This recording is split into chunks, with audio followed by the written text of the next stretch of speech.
네, 다르게 살기 네 번째 시간입니다. 2019년도에 제가 제자훈련 강사로 처음 섬긴 적이 있었습니다. 그때 토요일 오전반을 이렇게 진행을 했었는데요. 형제 청년들 8명과 함께 진행을 하였습니다. 그런데 반원 중에서 이렇게 마음을 어렵게 하는 그런 형제 한 명이 있었습니다. 제자훈련에서 중요한 것이 예습이잖아요. 매일매일 예습을 하는 것이 너무 중요한데, 그리고 그것을 함께 모여서 이제 나누는 시간을 갖게 되는데, 꼭 한 형제가 예습을 잘 해오지 않고 또 제자훈련을 진행할 때도 이렇게 꾸벅꾸벅 졸 때가 많이 있었습니다. 나눔을 할 때도 이렇게 하는 둥 마는 둥 의지가 이렇게 전혀 없어 보였습니다. 제자훈련을 수료하는 기준 중에서 결석을 2번 이상 하지 않는 것이 기준 중에 하나였습니다. 그런데 어느 날 이 친구가 딱 2번째 결석을 하는 그 일이 생겼습니다. 전화를 해도 전화기가 꺼져 있고, 담당 사역자에게 물어봐도 모른다 그러고, 또 이제 담당 사역자를 통해서 부모님과도 연락이 됐는데 부모님도 잘 모른다는 것이었습니다. 제가 그래서 이제 이때다 싶어서 이 친구 이제 포기해야겠다, 그런 마음을 붙잡았던 건 아니고요. 이제 어떻게 할 방법이 없으니까, 연락을 아무리 하려고 해도 닿지가 않으니까 이거 어쩔 수 없겠다, 이제 그러한 마음으로 포기를 하였습니다. 이제 시간이 많이 지나기도 했고, 또 도저히 연락할 방법도 없고, 그리고 이 친구가 평소에 열심히 했으면 모르겠는데 평소에도 적극적으로 참여하지 않았기 때문에 수료하지 못해도 전혀 이상할 것이 없다, 그러한 마음이 조금 들었습니다. 그래서 제 마음에 어쩔 수 없지 그런 생각이 들었는데, 갑자기 제 마음에 가볼까, 그런 마음이 이렇게 들었습니다. 그래서 반원들과 함께 나눴어요. 사실 좀 이런 마음이 있는데, 또 한편에는 그 친구 집에 한번 가볼까, 지금 그런 마음이 든다. 어떻게 하면 좋겠냐 했더니 반원들이 모두가 이렇게 마음이 하나로 모아졌습니다. 같이 한번 이렇게 가보자, 그렇게 마음이 모아졌습니다. 그래서 교회 봉고차를 빌렸습니다. 그리고 다 같이 탔어요. 그리고 이제 운전해서 그 형제 집으로 이렇게 무작정 갔습니다. 제가 운전을 하고 가면서도 제 마음에 이게 맞나, 지금 이렇게 무작정 가는 것이 맞나 싶은 생각이 또 들기도 했습니다. 여러 가지 생각을 하면서 그 형제 집에 도착을 했는데, 알고 보니까 그 형제가 방 구석에서 자고 있었습니다. 물어보니까 그래도 교회에 가서 제자훈련 받겠다고 하더라고요. 그래서 급하게 그냥 모자만 씌우고 봉고차에 태워와서, 그래서 교회로 돌아와서 제자훈련을 잘 마쳤습니다. 이후에 반원들 전체가 함께 수료하는 그런 기쁨을 또 맛보기도 누리기도 하였습니다. 여러분, 우리가 이렇게 함께 마음을 모으고 함께 연합할 때 한 영혼이 일어난다, 우리가 연합할 때 교회가 변화될 수 있다, 혹시 이러한 소망과 기대가 있으신가요? 또 이를 위해서 수고하고 기도해 본 적이 있으신가요? 이러한 일에 우리가 믿음과 소망을 가지고 한번 도전해 보시기를 바라겠습니다. 오늘 본문 말씀의 11절을 보면, 또 2사람이 함께 누우면 따뜻하거니와 한 사람이면 어찌 따뜻하랴라고 이야기하고 있습니다. 2사람이 함께 누우면 따뜻하지만 혼자 있으면 춥다는 것이죠. 제가 사막을 가보지는 않았지만 다큐 영상을 통해서 알게 되었습니다. 그 사막의 한 낮에 떼약볕이 내려서 굉장히 덥고, 또 온도가 40도에서 50도 정도 육박한다고 합니다. 지금 우리가 지금도 너무 더워서 지치고 힘든데 이거보다 훨씬 더 더운 것이죠. 반대로 밤에는 최저 기온이 뚝 떨어져서 0도에 가깝다고 합니다. 그래서 낮과 밤의 일교차가 상당히 심한 것이 사막 기후의 특징입니다. 그런데 이러한 사막 기후가 팔레스타인 지방에도 있었습니다. 그래서 천막 하나만 놓고 잠을 청해야 하는 유목민들에게는 밤이 위험하기도 하고 또 무서운 것이었고, 특히 겨울의 밤은 더욱 그러했습니다. 혼자 두면 체온을 유지할 수 없고 저체온으로 위험한 상황에 이르게 되는 것입니다. 이 추위에서 살아날 수 있는 방법은 혼자 두는 것이 아니라 둘이 함께 체온을 유지해야 한다는 것입니다. 저는 이 말씀을 이렇게 묵상하면서 먼저는 우리 주위에 육신적으로도 그렇고 또 영적으로도 어두운 밤을 보내고 있는 분들이 있을 수 있다는 생각을 하게 되었습니다. 누구한테 꺼내놓을 수 없는 문제로 그리고 어떻게 해결해야 할지 몰라서 방황하고 있는 그러한 분들이 우리 주위에 있을 수 있겠다는 생각을 하게 되었습니다. 또 어떤 경우에는 나 자신이 홀로 이러한 어두운 밤을 보내고 있는 분이 계실 것 같습니다. 지금 이 자리에도 겉으로는 멀쩡히 와서 앉아 있지만 가까운 가족에게조차 말할 수 없는 그런 고민과 걱정으로 어두운 밤을 홀로 지내고 계신 분이 꼭 계실런지도 모르겠습니다. 주위에 어두운 밤을 보내고 있는 이가 있다. 또는 내가 지금 그러한 밤을 보내고 있다. 여러분, 그 시간이 길어지지 않도록 우리가 서로 빨리 연합하고 함께하는 일이 너무나 중요하겠습니다. KBS 시사적격에서 죽어야 보이는 사람들이라는 제목의 영상을 제작한 적이 있는데 청년들의 고독사에 대해서 다룬 내용입니다. 2019년도에는 약 3,400건, 2020년에는 약 4,200건의 고독사가 발생을 했고 이것을 하루 평균으로 나눠보면 하루에 11명씩이 고독사 한다는 통계를 발표했습니다. 더욱 안타까웠던 것은 서울에서 발생한 고독사의 10%가 30대 이하에서 발생한다는 것입니다. 독거노인이나 고령층에서만 일어나는 일이라고 생각했던 이러한 고독사가 최근에는 2030 젊은 청년들에게서도 늘어나고 있다는 것입니다. 그런데 왜 이렇게 안타까운 고독사가 늘어나고 있는가? 그 원인을 찾다가 발견한 것이 있었습니다. 고독사를 하기 전에 고독생이 있었고요. 고독생을 살기 전에 고립된 사회가 있었다는 것입니다. 그러니까 고독사 하는 그 일이 어느 한순간에 하루아침에 일어난 것이 아니고 서서히 시간이 흐르면서 진행되었다는 것입니다. 만약 그 시간 동안에 서서히 지나는 그 시간 동안에 누군가의 도움이 있었더라면 누군가의 손길이 닿았더라면 이 일을 예방할 수 있지 않았을까 그 영상을 보면서 그런 마음이 들기도 했습니다. 그리고 이 일이 영적인 일과도 똑같다고 여겨졌습니다. 12절 말씀에 한 사람이면 패하겠거니와 두 사람이면 맞설 수 있나니 세 겹줄은 쉽게 끊어지지 않는다라고 기록하고 있습니다. 우리가 영적인 싸움에서 이렇게 혼자 싸워보려고 하다가 넘어질 때가 많이 있는 것을 경험합니다.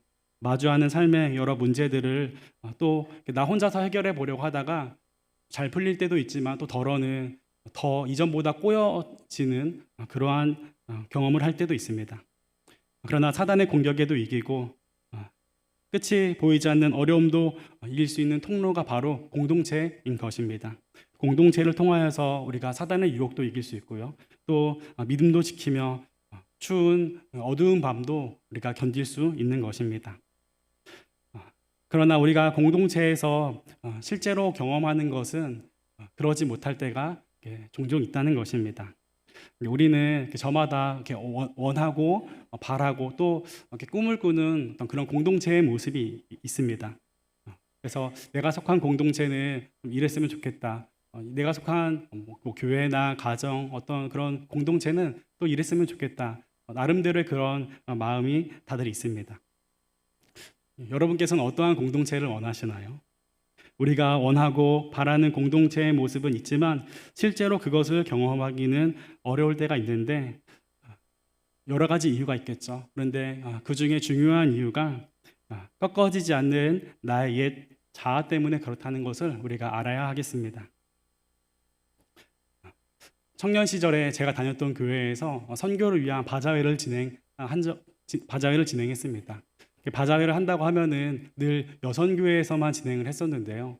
어느 날 그것을 보면서 우리 청년부도 같이 한번 참여해보면 좋겠다 그런 마음이 들었습니다. 그래서 함께 있던 청년들과 이야기를 나눴습니다. 이번에 바자회를 한다고 하는데 우리도 뭐 이렇게 한번 해보자. 우리도 뭐 이렇게 팔아서 선교하는 일에 보탬이 돼보자. 그렇게 청년들과 이야기를 나눴습니다. 그래서 두 가지 아이템이 정해졌는데요. 저희 학교에 제가 다니던 학교에서 개발해서 판매하던 약 고추장 그것이 하나가 됐고요. 또 한 가지는 다른 친구가 이렇게 와플에다가 아이스크림을 얹어서 파는 그것을 팔아보자고 이렇게 이야기를 해서 저희가 두 가지를 이렇게 준비를 했습니다. 저희가 처음에는 굉장히 기대하는 마음이 컸습니다. 그런데 막상 진행을 해보니까 와플은 불티나게 팔리는데 제가 가져온 약고추장은 잘 팔리지가 않는 것입니다. 고추장이 잘 팔리지가 않으니까 청년들 안에서 갑자기 이제 회의가 진행이 되는 거예요. 고추장 가격을 1,000원만 내리자. 고추장 가격이 좀 비싼 것 같으니 1,000원만 내려서 싸게 많이 팔자. 그렇게 회의를 하게 되었습니다. 그런데 그때 이구동성으로 좋다고 하는데 죽어도 안 된다고 이야기했던 사람이 있었습니다. 그것이 바로 저입니다. 절대로 안 된다. 절대로 안 된다. 1,000원도 내려서는 안 된다. 그렇게 이야기를 하였습니다. 중요한 이유가 있었습니다. 1,000원을 내리면 안 되는 중요한 이유가 있었는데요. 그 이유는 제 자존심이 허락하지 않았기 때문입니다. 와플을 이야기한 동생한테 지고 싶지가 않더라고요. 결국 제 자존심 때문에 1,000원을 내리지 못했고 그렇게 끝났으면 괜찮은데 이 일이 발단이 되어서 청년부 안에 큰 소리가 나는 싸움으로 번지는 일이 일어나게 되었습니다. 제가 지난주에 대학교 4학년 생활하면서 같이 살던 친구 집 나가라고 했던 거 기억하시죠? 지금 이때가 다 그때입니다. 비슷한 그 시기에 일어났던 일입니다. 나중에 청년들한테 사과도 하고 당시에 솔직한 그 제 마음을 이야기하기도 했는데 지금 돌아보면은 왜 그랬을까? 그 1,000원이 뭐라고 왜 그랬을까? 싶을 정도로 부끄러운 모습이라는 것을 보게 됩니다. 주님께서 그 당시에 저희에게 원하셨던 것은 1,000원을 더 벌거나 아니면 10,000원, 10만 원을 더 버는 것보다 벌지 못해도 어떤 수익을 내지 못해도 청년부 안에서 서로 하나가 되는 것, 이 세상의 가치로 살 수 없는 주 안에서 서로 하나가 되는 것을 더 원하셨을 것입니다. 부모님들께서 자녀들을 향해서 기뻐하는 것이 무엇인가요? 제가 아직 부모가 되어보진 않았지만 저희 부모님께서 저와 제 남동생에게 늘 하셨던 이야기가 동생이랑 싸우지 마라, 서로 사이좋게 지내라, 나눠 먹어라, 이러한 말씀이었습니다. 이렇게 저희가 늘 싸웠기 때문에 그렇게 말씀하신 것은 아니었고요. 늘 이렇게 입버릇처럼 하셨던 그러한 말씀입니다. 오늘 이 자리에 모인 부모님들께서도 자녀들에게 야 싸워라, 싸워서 이긴 사람이 오늘 집에서 같이 살 수 있고 진 사람은 나가야 된다, 이렇게 생각하시는 분들은 아마 아무도 없을 것입니다. 돈 잘 버는 사람이, 성공하는 사람이 내 자식이야, 그런 사람만 내 가족이 될 수 있어, 그렇게 생각하시는 분들 아무도 없으시죠? 네, 그런 분들은 아무도 안 계실 것입니다. 사막 같은 어두운 밤을 통과할 때도 서로 연합하고 함께하는 일, 그래서 서로 이렇게 살려내고 살아나는 이러한 일이 부모님께 드릴 수 있는 효도 중에 효도가 아닐까 생각을 해봅니다. 그렇다면 우리 이 공동체를 바라보시는 아버지 되시는 하나님의 마음도 동일하지 않을까 하는 그러한 마음이 들었습니다. 녹슬지 않고 닳아 없어지기를 원합니다라는 책을 쓰신 파라과이를 섬기는 임동수 선교사님께서 이러한 이야기를 하셨습니다. 이제 이 책은 선교사님께서 매일 일기를 쓰신 것을 모아서 만든 책인데요. 책의 내용 중에서 이러한 것이 있습니다. 파라과이는 집마다 여러 가축을 놓고 기르는데 저녁이 돼도 돌아오지 못하는 가축이 딱 하나가 있다고 합니다. 바로 양이라고 합니다. 반대로 염소는 비슷하게 생겼는데 이 염소는 굉장히 영악하고 못된 성격을 가졌다고 합니다. 그런데 못된 성격을 가진 염소도 가끔 이렇게 쓸모가 있는데 그 염소를 양 무리에 섞어 놓으면 그 무리 사이를 들쑤시고 다녀서 양들이 이제 이리저리 움직인다는 것입니다. 만약 이 염소가 없다면 양들은 그냥 그 자리에 가만히 있어서 그 자리를 맴돌면서 그 근처의 풀만 뜯어먹기만 하고 여기저기 다니면서 양질의 그 풀을 뜯어먹을 수 없게 된다고 했습니다. 그러면서 선교사님께서 말씀하시길 살다 보면 양과 같이 순한 사람도 있지만 염소같이 못된 사람도 적지 않은 것을 이렇게 만나게 된다는 것입니다. 심지어는 매일같이 얼굴을 마주해야 되는 사람들 중에서도 많은 사람이 염소같이 나를 괴롭히는 사람도 있다고 했습니다. 염소 같은 사람으로 말미암아 괴롭고 곤고한 상황을 맞이할 때도 있지만 오히려 그 염소 같은 사람이 있기에 현실에 안주하지 않고 주님께 더 나아갈 수 있다라는 그러한 고백도 하셨습니다. 그러면서 마지막에 고백하시기를 나는 내가 양이라고 생각하며 살지만 누군가에게 나도 양이 아니라 염소일 수 있다라고 그렇게 이야기를 하셨습니다. 우리 모두는 건강하고 좋은 공동체를 원합니다. 그리고 그것을 또 찾고 있습니다. 우리에게 좋은 공동체, 건강한 공동체, 이것은 우리에게 필요하고 당연한 일입니다.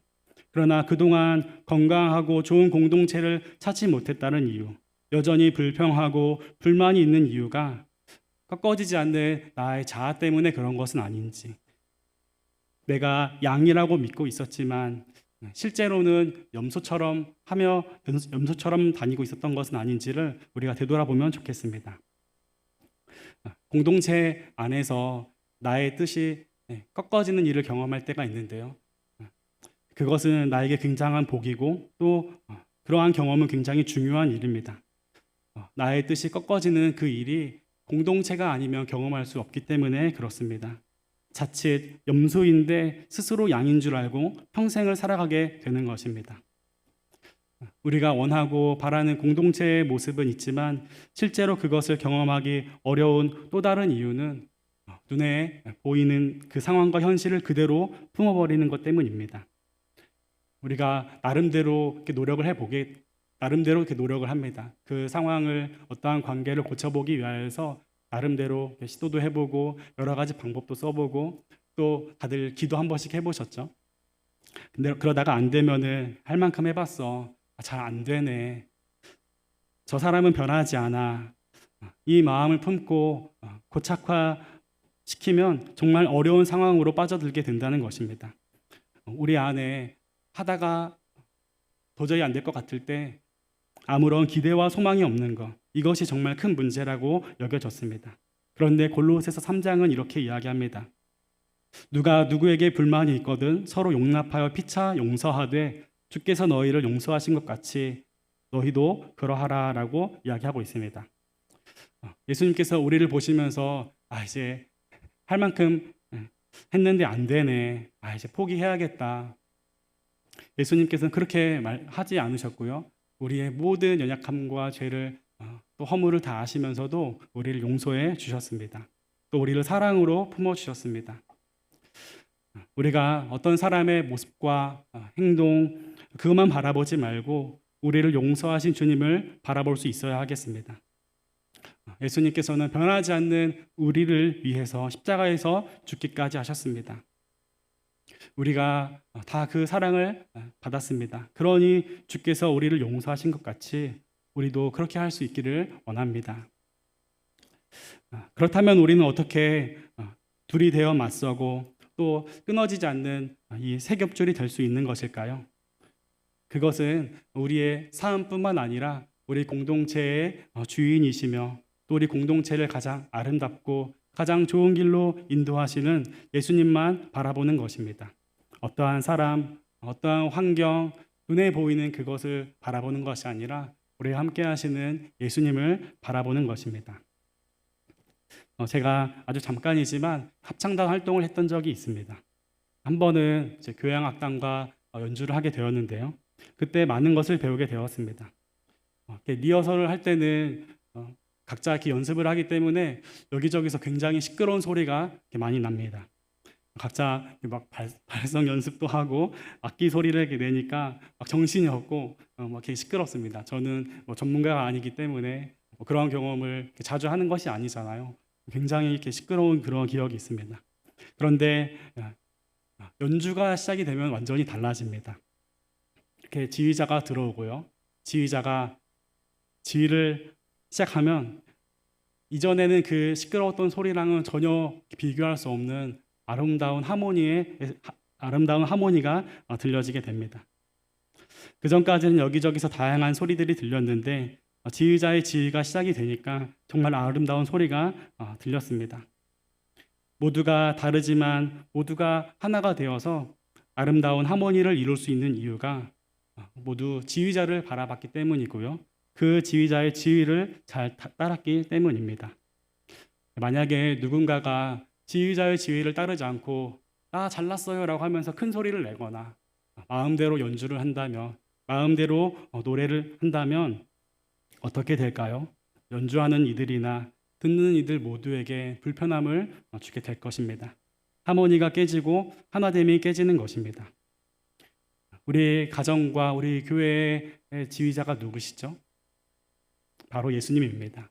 우리의 삶뿐만 아니라 우리 공동체를 가장 아름답고 우리 공동체를 가장 좋고 가장 선한 길로 인도하실 분이 바로 예수님입니다. 그래서 우리가 예수님만 바라본다면 예수님을 통하여서 아름다운 하모니를 우리가 낼 수도 있고요. 또 우리가 하나됨의 기쁨도 맛볼 수 있게 되는 것입니다. 합창을 할 때 처음에 그 곡을 받아보면서 처음 보는 그런 곡이니까요. 이게 가능할까? 이게 정말 할 수 있는 것일까? 그러한 근심이 저와 같은 그런 아마추어 단원들에게 있었습니다. 그런데 연습을 할 때마다 지휘자가 하자는 대로 또 지휘자가 하라는 대로 그렇게 하려고 했습니다.